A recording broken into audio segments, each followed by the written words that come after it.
এদিকে চরম প্রতিকূল তাতেও অটুট জনসমর্থন।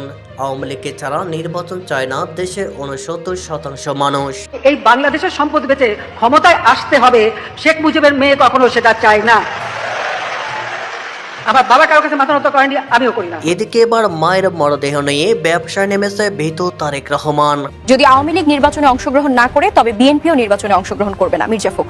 মির্জা ফখরুল আও বললেন, আমরা সুষ্ঠু ও নিরপেক্ষ নির্বাচন চাই। এদিকে চরম প্রতিকূলতাতেও অটুট জনসমর্থন। আওয়ামী লীগকে ছাড়া নির্বাচন চায় না দেশের ৬৯% মানুষ। অন্তর্বর্তী সরকারের নিষেধাজ্ঞা, শীর্ষ নেতাদের জেল জরিমানা এবং দলটির বিরুদ্ধে চলমান ব্যাপক নেতিবাচক প্রচারণার মধ্যেও দেশের সাধারণ মানুষের মন থেকে মুছে যায়নি বাংলাদেশ আওয়ামী লীগ। উল্টো দেশের বিপুল সংখ্যাগরিষ্ঠ মানুষ মনে করেন আগামী জাতীয় নির্বাচনে আওয়ামী লীগের অংশগ্রহণ জরুরি। প্রথম আলো পরিচালিত সাম্প্রতিক জনমত জরিপে উঠে এসেছে দলটির এই শক্ত গণভিত্তিক চিত্র। জরিপের ফলাফল বলছে দেশে প্রায় ৭০% মানুষ শর্তহীন কিংবা শর্ত সাপেক্ষে আওয়ামী লীগকে ভোটের মাঠে দেখতে চায়। সংকটে অটুট কোর ভোট ব্যাংক জরিপের সবচেয়ে তাৎপর্যপূর্ণ দিক হল বর্তমান রাজনৈতিক বাস্তবতায় যেখানে দলটির কার্যক্রম নিষিদ্ধ এবং শীর্ষ নেতৃত্ব পলাতক বা দণ্ডপ্রাপ্ত, সেখানে ২৭.৮% মানুষ বিনা শর্তে আওয়ামী লীগকে নির্বাচনে চান। রাজনৈতিক বিশেষজ্ঞের মতে চরম দুঃসময়ে প্রায় ২৮% মানুষের এই শর্তহীন সমর্থন প্রমাণ করে যে আওয়ামী লীগের ভোট ব্যাংক বা তৃণমূল ভিত্তি অত্যন্ত মজবুত। শত প্রতিকূলতা ও নেতৃত্বের অনুপস্থিতি দলটির এই বিশাল সমর্থন গোষ্ঠীকে টলাতে পারেনি। মাইনাস ফর্মুলা প্রত্যাখ্যান করেছে জনগণ। জরিপের ফল বিশ্লেষণ করলে দেখা যায় দেশের সংখ্যাগরিষ্ঠ মানুষ বিরাজনীতিকরণ বা কোনো দলকে পুরোপুরি নিষিদ্ধ করার বিপক্ষে। জরিপে অংশগ্রহণকারীদের ৬৯.২% মনে করেন আওয়ামী লীগকে নির্বাচনের বাইরে রাখা উচিত নয়। কেউ কেউ সংস্কার বা ক্ষমা প্রার্থনার কথা বললেও দিন শেষে তারা ব্যালট পেপারে নৌকার উপস্থিতি চান। এটি প্রমাণ করে যে অন্তর্বর্তী সরকার দলটির কার্যক্রম নিষিদ্ধ করলেও সাধারণ জনগণ সেই সিদ্ধান্তকে পুরোপুরি গ্রহণ করেনি। তারা একটি অংশগ্রহণমূলক ও প্রতিদ্বন্দ্বিতাপূর্ণ নির্বাচনের পক্ষে রায় দিয়েছেন। গণতান্ত্রিক অপরিহার্যতা ২৬% মানুষ মনে করেন শান্তি ও সংস্কার হলে এবং ১৪.৮% মানুষ মনে করে ক্ষমা চাইলে আওয়ামী লীগ নির্বাচনে অংশ নিতে পারবে। এই পরিসংখ্যান ইতিবাচক হিসাবে দেখছেন দলটির শুভানুধ্যায়ীরা। এর অর্থ হলো জনগণ আওয়ামী লীগকে বাতিল করে দেয়নি, বরং তারা দলটির কাছ থেকে ইতিবাচক পরিবর্তন ও দায়িত্বশীল প্রত্যাশা করে। এটি দলটি ঘুরে দাঁড়ানোর জন্য একটি বড় সুযোগ ও রোডম্যাপ। ভবিষ্যৎ রাজনীতির ইঙ্গিত। যদিও জরিপের দলটির জয়ের সম্ভাবনা কম দেখানো হয়েছে, কিন্তু রাজনীতির মাঠে টিকে থাকার বা প্রাসঙ্গিক থাকার যে পরীক্ষা, তাতে আওয়ামী লীগ সফল। জুলাই গণ অভ্যুত্থান পরবর্তী ঝড়ের মধ্যেও দেশের এক বিশাল অংশের মানুষ সমর্থন প্রমাণ করে যে বাংলাদেশের রাজনীতিতে আওয়ামী লীগ এখন একটি অপরিহার্য শক্তি। জনগণ প্রতিহিংসার বদলে গণতান্ত্রিক প্রক্রিয়ার সব দলের সহাবস্থানকে বেশি গুরুত্ব দিচ্ছে। এদিকে এবার মায়ের মরদেহ নিয়ে ব্যবসায় নেমেছে ভীতু তারেক রহমান।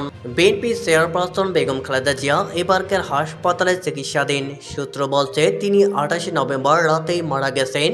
তবে মায়ের মৃত্যুর পরও দেশে আসছে না তার ছেলে বিএনপির ভারপ্রাপ্ত চেয়ারম্যান তারেক রহমান। সবশেষ এক ফেসবুক স্ট্যাটাসে তিনি বলেন, এমন সংকটকালে মায়ের স্নেহ স্পষ্ট পাওয়ার তীব্র আকাঙ্ক্ষা যে কোনো সন্তানের মতো আমারও আছে, কিন্তু অন্য সবার মতো এটা বাস্তবায়নের ক্ষেত্রে আমার একক সিদ্ধান্ত গ্রহণের সুযোগ অবারিত ও একক নিয়ন্ত্রণাধীন নয়। স্পর্শকাতর এই বিষয়টি বিস্তারিত বর্ণনার অবকাশও সীমিত। রাজনৈতিক বাস্তবতার এই পরিস্থিতি অপ্রত্যাশিত পর্যায়ে উপনীত হওয়া মাত্রই স্বদেশ প্রত্যাবর্তনে আমার সুদীর্ঘ উদ্বিগ্ন প্রতীক্ষার অবসান ঘটবে বলে আমাদের পরিবার আশাবাদী। তারেকের এই স্ট্যাটাস থেকে স্পষ্ট দেশে ফিরে আসার বিষয়টি তার নিয়ন্ত্রণে নেই। কিন্তু তাহলে এতদিন যে খবর বের হলো নভেম্বরে ফিরবেন বা ওমরা শেষে ডিসেম্বরে ফিরবেন, তা কিভাবে শুরু হলো? সূত্র বলছে এগুলো ছড়িয়েছে বিএনপির কিছু জ্যেষ্ঠ নেতারা। যাতে তারা ভোটের কথা বলে রমরমা মনোনয়ন বাণিজ্য করতে পারে। আর এ শুরু হয়েছিল জুনের লন্ডনে হওয়া তারেক রহমান ও প্রধান উপদেষ্টা ডক্টর মোহাম্মদ ইউনূসের সঙ্গে বৈঠকে। ওই বৈঠকে তারেকের সঙ্গে ইউনূসের একটি চুক্তি হয়। সেই চুক্তি অনুযায়ী ইউনূসই ক্ষমতায় থাকবেন, আর এদিকে তারেক পাবেন মোটা অর্থ। আর এ প্রমাণ হলো করিডোর বন্দর বিদেশির হাতে ছেড়ে দেওয়ার বিরোধিতা ও নির্বাচনের দাবি জানিয়ে মাঠে ছিল বিএনপি। কিন্তু ওই সফরের পর এ নিয়ে বিএনপির আর কোনো কথা নেই। সূত্র বলছে, তারেকের মনোনয়ন বাণিজ্য এখন রমরমা। মনোনয়ন পাওয়া ব্যক্তিদের কাছ থেকে তিনি 100 কোটি টাকা করে নিয়েছেন, কারণ নির্বাচন হলে আওয়ামী লীগ মাঠে না থাকলে তাদের জয়ের সম্ভাবনা বেশি। এর মধ্যে তারেকের ভাই কোকোর মৃত্যুর দায় আওয়ামী লীগের ওপর চাপিয়ে দিয়েছে তারেক রহমান। 2007 সালে তত্ত্বাবধায়ক সরকার আমলে আরাফাত রহমান কোকো গ্রেপ্তার হন। 2008 সালে জামিনে মুক্ত হয়ে চিকিৎসার জন্য থাইল্যান্ড যান এবং পরবর্তীতে মালয়েশিয়ায় স্থায়ীভাবে বসবাস শুরু করেন। দীর্ঘদিন ধরে অসুস্থ কোকো 2015 সালের 24শে জুন মালয়েশিয়ায় হৃদরোগে আক্রান্ত হয়ে মারা যান। তাহলে প্রশ্ন হচ্ছে, যখন কোকো বিদেশে পরিবারের সাথে বসবাস করছিলেন আর শেখ হাসিনা ছিলেন তৎকালীন সময় জেলে বা পরবর্তীতে বাংলাদেশে, তখন কোকোর মৃত্যুর সাথে আওয়ামী লীগের সম্পর্ক কোথায়? এটা স্পষ্ট মিথ্যাচার ছাড়া আর কিছু নয়। বিএনপি নেতাদের এই অভিযোগ শুধু জনগণকে বিভ্রান্ত করার ষড়যন্ত্র। সূত্র বলছে, এখন তারেক তার মায়ের মৃত্যু নিয়ে নতুন নাটক করছে। তার ক্লিনিক্যালে মৃত মাকে সে লন্ডনে নিয়ে যাবে। সেখানে 2-3 দিন পরে মৃত বলে ঘোষণা দেবে, যাতে সে জানাজা পড়তে পারে। দেশের মানুষের কাছে তার অকৃতজ্ঞ পুত্র হিসাবে সেই পরিস্থিতি সেটা যেন কিছুটা ম্যানেজ করা যায়। তারপরে আবারও নির্বাচনের কথা বলে নানান ফন্দি ফিকির করে লন্ডনে বসে থাকবে। তারেকের না আসার আসল রহস্য কি? আসলে তারেক ব্রিটিশ ইমিগ্রেশন আইন অনুযায়ী এক্সট্রা অর্ডিনারি হিউম্যানিটেরিয়ান অনুমতি নিয়ে আসে। তাকে স্থায়ী নিবাসের অনুমতি দেওয়া হয়নি, কারণ তিনি আমেরিকার খাতায় এখনও কালো তালিকাভুক্ত। জঙ্গি সংশ্লিষ্টতা এবং আরও অন্যান্য ঘটনায় আমেরিকা তাকে যে কালো তালিকাভুক্ত করেছে, সেটার কারণে ব্রিটেন তাকে স্থায়ী অনুমোদন দিতে পারবে না। ব্রিটেন, অস্ট্রেলিয়া, কানাডা, আমেরিকা এদের মধ্যে একটি নির্দিষ্ট চুক্তি আছে, যার কারণে এক দেশে কালো তালিকাভুক্ত করলে অন্যরা সেটা অনার করে। তিনি থাকতে পারবে ব্রিটেনে, কিন্তু বের হলে আর ঢুকতে পারবে না।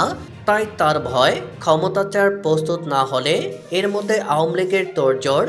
ভারত আমেরিকা সেই সমীকরণ বিএনপির গণেশ উল্টে গেছে নাকি পাল্টে গেছে কেউ জানে না। তাই তারেক শঙ্কিত। তবে ব্রিটিশরা তাকে বের করতে পারবে না, কারণ মানবাধিকার আইন অনুযায়ী তার কাছে রয়েছে স্থায়ী অনুমতি। কিন্তু বের হলে সেই অনুমতির শর্ত ভঙ্গ হবে। আর বাংলাদেশ থেকে সবশেষ যখন তারেক রহমান বেরিয়েছিলেন, তখন দেশে আর রাজনীতি করবে না বলে মুচলেকা দিয়ে বের হয়েছিল। আর তার কাছে বাংলাদেশের পাসপোর্টও নেই। এই অবস্থায় তারেকের কাছে লন্ডনে বসে বসে মনোনয়নের ব্যবসা করাটাই সহজ।